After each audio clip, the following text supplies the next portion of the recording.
Is that the man himself over there? It's me. How you doing, Paulie? So you ready to go? I'm game. Thanks for being on. Thank you. Thanks for having me. Wipe this thing off.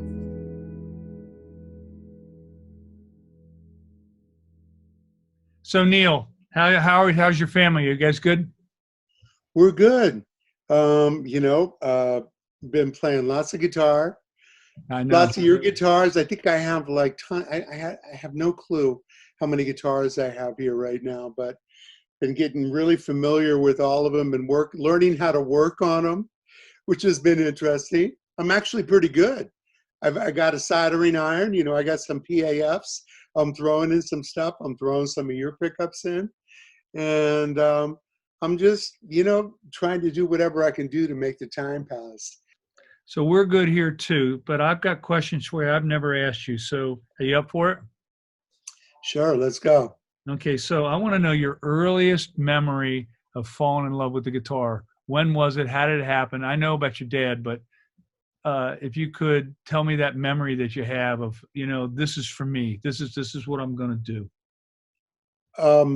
Well, what made me want to learn how to play the guitar, and I probably told you this before, but my dad was teaching me how to play woodwind instruments, and he didn't have a lot of patience. And so, he was like pretty hard on me, and I was like, you know what, I'm just going to play something else that he doesn't play.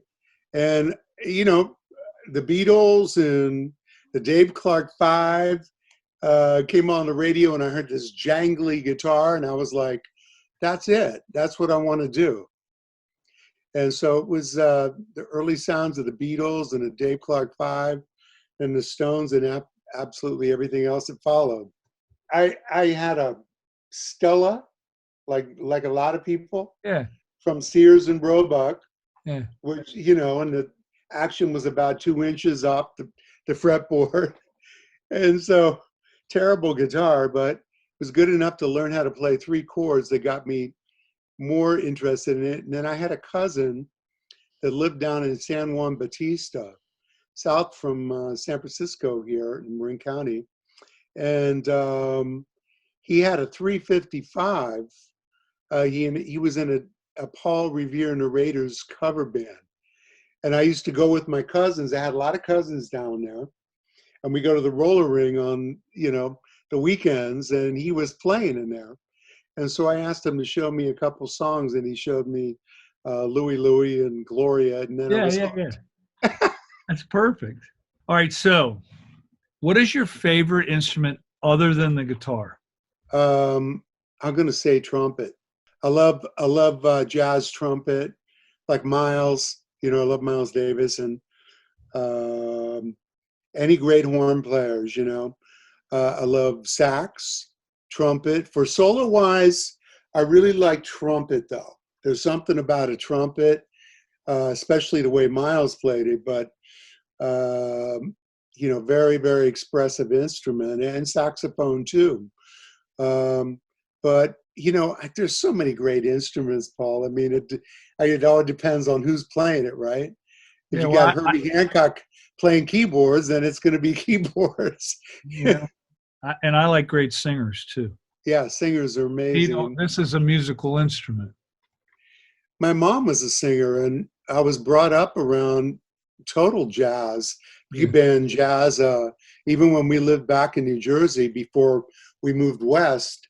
After I was born in the Air Force Base, and then we moved to New Jersey. I was in Trenton, New Jersey with my folks, and my dad was the leader of, big band there, and I used to rehearse in our little house, a little house there. And so my mom was singing, and they were doing all, covers, a lot of covers, and some of my dad's stuff that was original, but pretty much all standards that, Duke Ellington and Basie, and she was really my mom was into Ellis Fitzgerald and Lena Horne, all these great early singers. What was when you think of that first magical stage experience, what was it? Well, it started on a smaller scale, right? I was playing at the Keystone Corner here in San Francisco, And it was with Elvin Bishop. I got introduced to Elvin Bishop from a good friend of mine at the time, and that was in the Santana road group. Jackie Villanueva and his brother were both in Woodstock with Herbie Herbert and in the road crew for Santana. And so Jackie kind of found me in hanging out in a recording studio in San Mateo, Paul Curcio's recording studio. And he started bringing me up to all the clubs in San Francisco and introduced me to all the club owners. They all allowed me to go in the basement, stay in the basement, come up and jam if you jam, and then go back out through the basement, out the back door. How old I were you? was 14 and a half, 15, yeah. Unbelievable. And they said, don't drink anything. Don't drink water. Don't drink booze. Don't drink anything. I said, got it, But, Jackie took me up, introduced me to Elvin Bishop, and they had this shootout on every Thursday night where all guitarists would come in from all over the place. And I was definitely the youngest guy there.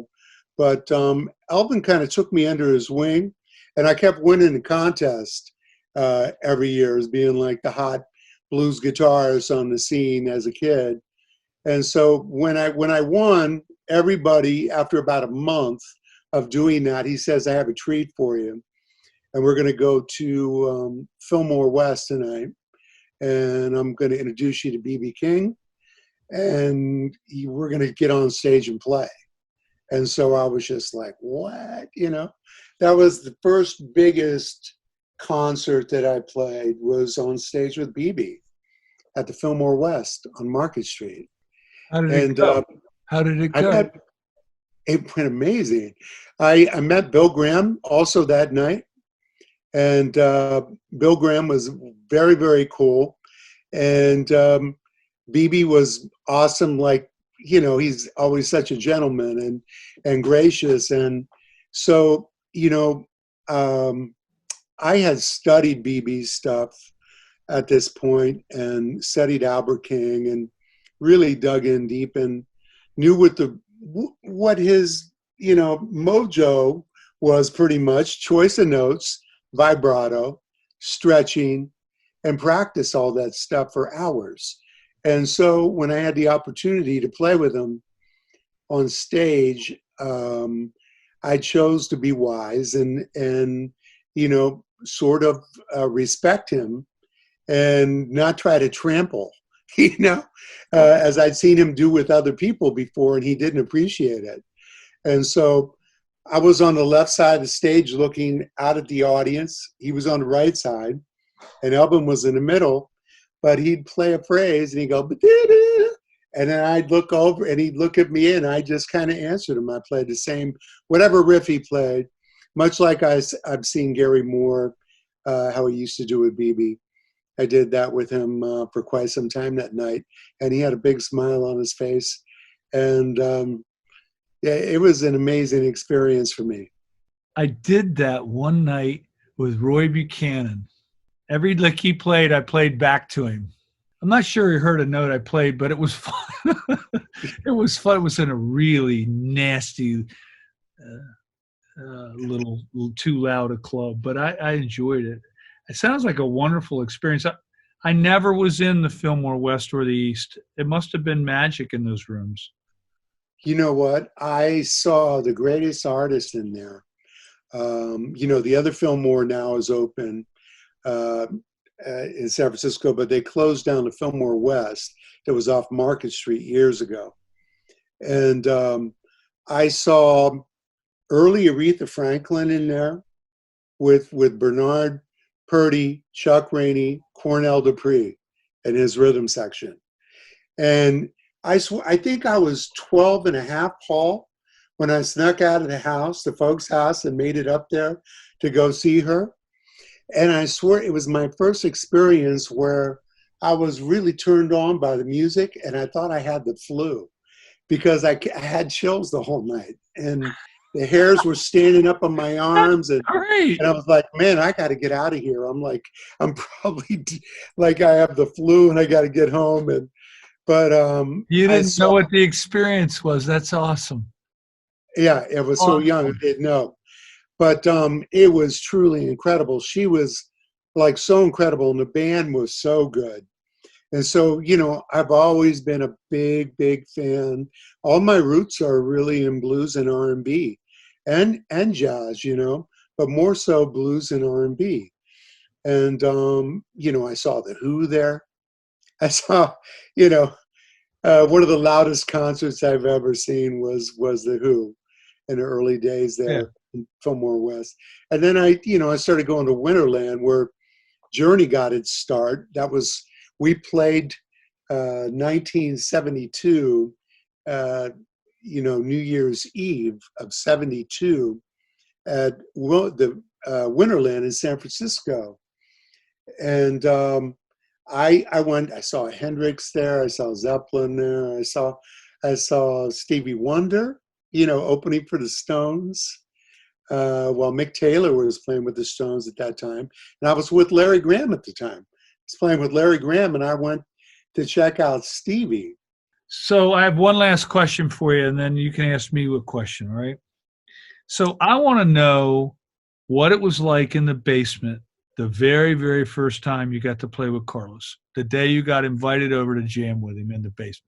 Well, I got invited by Jockey again, and Herbie at that time, our original Journey manager. Before he became a manager, he was still, sort of one man doing it all for Santana. And they were in Wally Heider's recording and finishing the Abraxas record. Right. And so they invited me, and they knew that I liked to practice.